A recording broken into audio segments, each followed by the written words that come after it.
Rekan-rekan yang dihormati sekalian, dan salam sejahtera dan selamat malam. Dan terima kasih juga diucapkan kepada Kiel yang menyediakan tempat ini yang cukup selesa bagi kita untuk berdialog. Dan saya masih ingat, ini sebenarnya saya dah banyak kali sampai sini dah. Tapi kalau kita buat program ini, saya ingat dah dua kali kot. Karena last time, kali terakhir saya datang sini adalah saya berbuka puasa bersama dengan penduduk kampung di sini. Saya ingat lagi,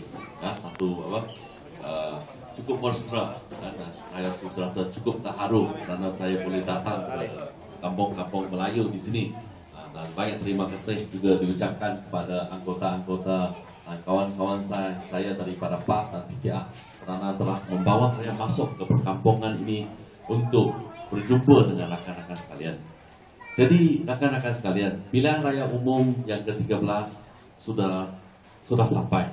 5 hari bulan 5 merupakan tarikh kita untuk membuang undi. Jadi di sini saya memang berharap kali ini kita boleh memberi peluang kepada Pakatan Rakyat, PAS, DAP, PKA untuk mentadbir negara kita. Kerana dah 50 lebih tahun Barisan Nasional memimpin negara kita. Dan dalam saat-saat genting ini, kerana negara kita sudah berada sampai ke satu persimpangan yang cukup sukar. Ya, kita berjanji kalau DAP, PAS, PKA, pemerintah, kita akan mengekalkan apa yang patut. Ya, seperti kita akan keluhuran perlembagaan kita akan memastikan kita patuh kepada perlembagaan kita. Dan kerajaan negeri Johor yang dibentuk juga akan berpaksikan kepada Sultan Johor dengan kesetiaan yang tidak berbelah bagi. Ini janji kita. Ini semua tak perlu dipertikaikan. Apa yang lain? Apa yang lain adalah kita akan menaikkan martabat rakyat. Ini paling penting. Kita akan menolong mereka yang miskin. Ini sangat penting. Menolong mereka yang miskin kepada mereka, menolong mereka yang miskin dari yang miskin kepada yang berdikari sekurang-kurangnya. Bagi mereka yang sudah berdikari, kita tolong mereka supaya mereka menjadi lebih sederhana. Mereka yang sudah bersederhana, kita akan tolong lagi dengan dasar-dasar kita kepada mereka supaya mereka lebih mampu. Mereka yang sudah kaya raya, mereka yang sudah buat bisnes, kita akan juga tidak akan halang mereka untuk terus kaya raya, tetapi kita akan tolong mereka untuk memakmurkan ekonomi negara Malaysia. Kalau mereka menolong memakmurkan ekonomi Malaysia, maka rakyat-rakyat yang miskin, yang mampu, yang bersederhana akan dinaikkan taraf hidup mereka. Inilah yang kita mahu. Jadi memang kita berharap saudara dan saudari sekalian, janganlah risau untuk undi Pakatan Rakyat. Kerana persepahaman Pakatan Rakyat semasa Convention Pakatan Rakyat di Shah Alam dulu telah berjanji, telah bersepakat bahawa ada 4 persepakatan yang kita akan terus pegang. Iaitu pertama, bahasa Melayu sebagai bahasa kebangsaan. Ini tetap. Yang kedua, agama Islam sebagai agama rasmi Malaysia. Ini kata sepakat kita. Yang ketiga, kedaulatan Raja-Raja Melayu dikekalkan. Ini yang kita sepakat kita, jadi jangan risau. Yang keempat ialah hak istimewa orang-orang Melayu yang kita dijanji akan menolong mereka yang miskin. Kerana kita memang masih tahu lagi ramai di antara kita di sini yang masih miskin. Dan yang kita mesti menolong mereka yang miskin. Ini agenda yang paling penting kalau kita mengambil pucuk pimpinan Putrajaya. Kerana mereka yang miskin inilah merupakan rakyat yang paling ramai di Malaysia. Saudara dan saudari sekalian, saya tahu ada yang kita memang duduk di kampung-kampung ini sudah banyak lama. Ya, salah satu pendekatan atau satu benda yang kita akan jalankan adalah kita akan kekalkan kampung-kampung warisan. Kita akan kekalkan kampung kita. Ini bukan kampung Melayu saja, kampung India, kampung Cina juga sama.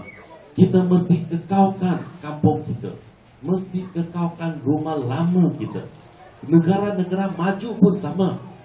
Negara yang lagi maju, mereka lagi kekalkan bangunan lama. mereka lagi pentingkan benda-benda warisan. Jadi kampung-kampung ini kita mesti kekalkan dan juga dinaik taraf apa yang patut. Ini sangat penting. Kalau betul-betul nak pindah, mesti ada sebab yang cukup munasabah ataupun pengaturan yang cukup teratur yang memanfaatkan dua-dua pihak. Ini sangat penting. Kalau nak pindah, mesti syarat yang macam itu. Kalau terpaksa nak bangun tempat ini, memang mesti ada pengaturan ataupun mungkin sebab-sebab yang cukup munasabah. Kalau tidak ada, kita mesti kekalkan kampung kita. Kerana kampung kita, baik Cina, baik Melayu, baik India, kampung kita adalah tempat kita membesar. Banyak kenangan, banyak nostalgia manis berada di kampung-kampung kita. Kalau kita boleh kekalkan kampung-kampung kita untuk tatapan cucu cicit kita, lain kali bila mereka membesar, mereka sentiasa akan balik rumah. Ini yang penting. Mereka akan tahu, anak-anak kita akan tahu betapa susah kita dulu. Jadi kita kampung ini untuk menjadikan cucu cicit kita ingat asal usul kita. Betapa susah hidup kita sampai kita ada hari ini sekarang. Ini sangat penting. Ini sangat penting supaya ini juga merupakan satu cara untuk mendidik anak-anak kita supaya jangan seperti kacang lupakan kulit. Nah, sangat penting. Mengapa kita mesti kekalkan kampung kita, kekalkan kampung halaman ini? Ya, ini sangat penting karena ini merupakan satu dasar yang juga dipraktikkan di negara-negara maju. Orang negara-negara maju tidak pernah lupakan kampung-kampung warisan, tidak pernah lupakan bangunan-bangunan lama. Ini sangat penting saudara dan saudara sekalian. Jadi selain itu, dalam pilihan raya ini banyak ya kita akan dengar lagi di antara parti ini DAP lah, PAS lah, PKA, kita mengkhianat negara, mengkhianat Melayu. Ini biasa mereka nyanyikan, yang cakap kalau Pakatan Rakyat menang, UMNO akan hilang, Melayu akan hilang di bumi ini. Kemudian cakap dengan orang Cina, kalau Pakatan Rakyat menang, habis Cina. Nah, ini adalah pembohongan yang mereka akan nyanyikan selama-lamanya. Jadi kita jangan ditipu. Sebenarnya siapa yang mengkhianati negara? Siapa yang mengkhianati negara? Siapa? Kalau kita tengok contoh Pulau Batu Putih, siapa yang kalahkan kepada Singapura? Kerajaan Barisan Nasional ataupun Pakatan Rakyat. Mereka saya nampak bila saya tengok dalam televisyen, mereka dalam mahkamah antarabangsa, saya tengok macam mereka tidak begitu beria-ia, tidak begitu bersungguh-sungguh nak fight itu Pulau Batu Putih. Tetapi orang Singapura, mereka pandai, mereka fight itu Pulau Batu Putih sampai kita kasih pulau kepada mereka. Jadi siapa khianati orang Melayu? Siapa khianati orang Malaysia? Yang kedua, royalti minyak di Kelantan. Di mana kebanyakan penduduk Kelantan Melayu. Mengapa mereka tak mau pulangkan royalti minyak kepada rakyat Kelantan? Saya rasa cukup marah. Kemudian mereka cakap kita mencuri kekayaan Malaysia dan mengkhianati negara.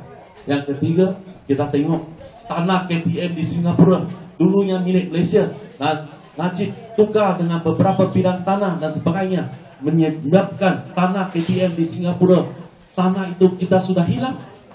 Ini sekali lagi pimpinan siapa? Barisan Nasional telah mengkhianati negara Malaysia.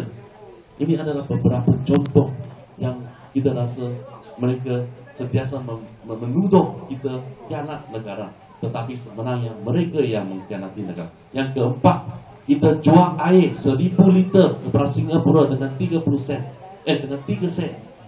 Tetapi Kerajaan Barisan Nasional beli balik air dengan 50 sen daripada Singapura. Mana marah kita? Saya cukup marah. Tetapi kontrak ini perlu diteruskan sampai 2061. Dan ini apa benda lah saya rasa. Siapa yang mengkhianati negara? Saudara dan saudara sekalian. Jadi saya memang berharap kemudian mereka akan sentiasa main sentimen kaum. Kaum Cina, Melayu ini sentimen kaum. Tuhan mencipta manusia yang berbilang-bilang bahasa bukan untuk saling bermusuhan, ialah untuk kita saling berkenalan. Ini ada satu fakta yang ilmu yang saya rasa kebanyakan orang sudah tahu. Orang Muslim mesti tahu, orang Islam sudah tahu, orang Cina pun ramai sudah tahu fakta ini. Tuhan mencipta manusia berbilang-bilang bangsa untuk kita saling berkenali. Tetapi Kerajaan Barisan Nasional sekarang menggunakan cara pecah dan perintah untuk mereka terus berkuasa.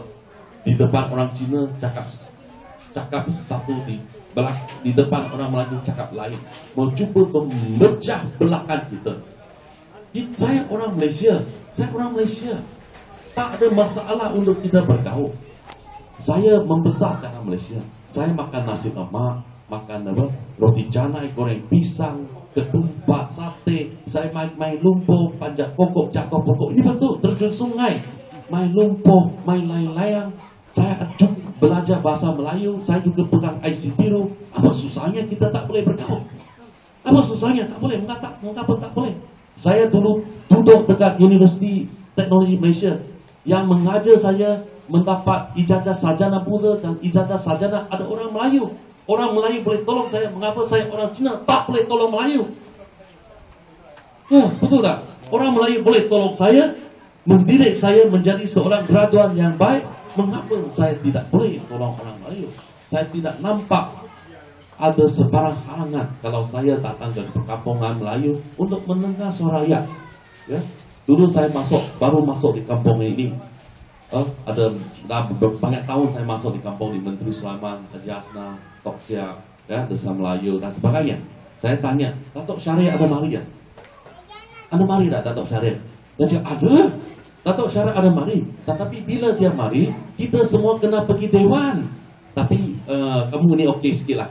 Kamu datang kampung kita, you datang sampai rumah saya. Oh, okey.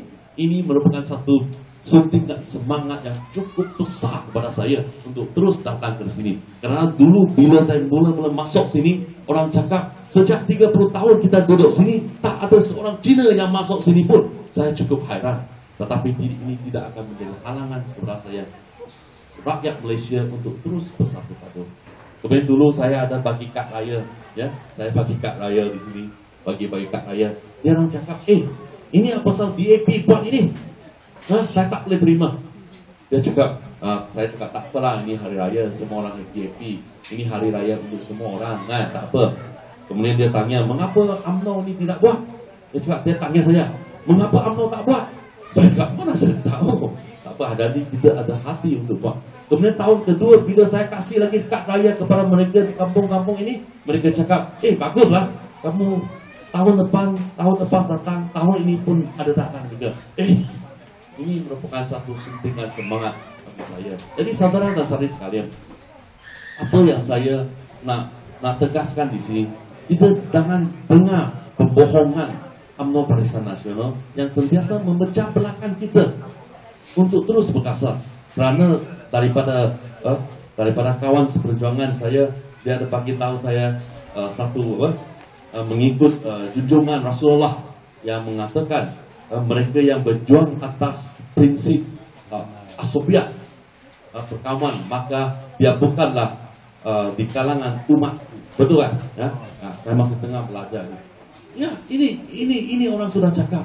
Jadi janganlah dengar mereka, karena mereka memegang prinsip kepada kalau satu kerajaan yang memegang prinsip pecah belahkan kaum, maka dia tidak layak untuk memerintah Malaysia. Kalau kita tengok parti DAP, PKR PAS, dalam convention kita, dalam ceramah kita langsung tidak pernah mengecam bangsa lain. Kita langsung tidak pernah mengecam bangsa lain. Tetapi mereka menggunakan kecaman bahawa Cina ini jahatlah, banyak benda untuk menyatu patukan sesuatu kan.